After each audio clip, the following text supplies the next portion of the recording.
Hi, it's Debbie from the Austin Public Library Children's Room. Welcome back to I Heart Art. This week, our artist is Augusta Savage. Augusta Savage was an American sculptor who was associated with the Harlem Renaissance. She was also an art teacher and a community art program director. After graduating in only 3 years from the Cooper Union School of Art, she became known as a portrait sculptor. She was commissioned by the 1939 World's Fair to create a sculpture symbolizing the musical contribution of African Americans.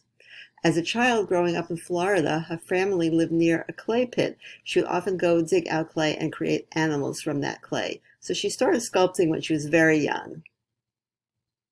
Here is one of Savage's sculptures.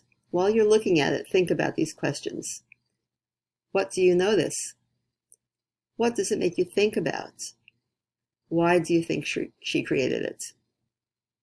This sculpture is called Gammon, and it was created around 1929. It's not certain.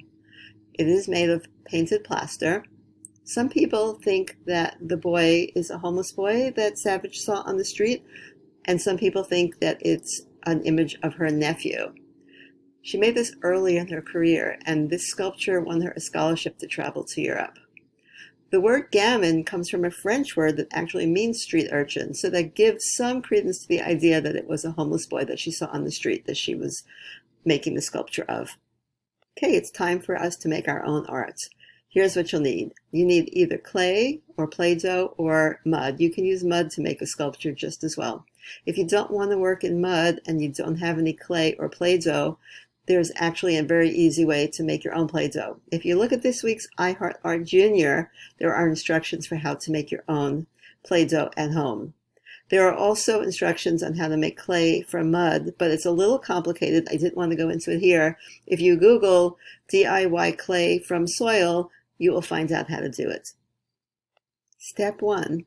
If you want to use mud, dig some out of your backyard. Please make sure to get your parents' permission before you do this. Work your mud, clay, or Play-Doh in your hands. Get the feel of it. Make it into a nice, soft ball. Try not to think too much about what you're going to make. Let your hands guide you. Once the clay feels ready or mud feels ready, you're ready to create something. You can create anything that you want. It's up to you. Step 4. Once you feel that your sculpture is completely done, you need to leave it to dry.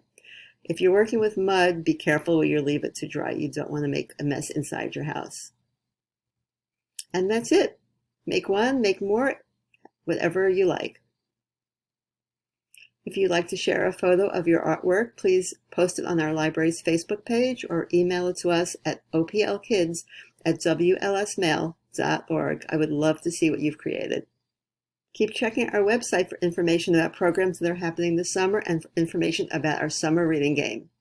See you next week.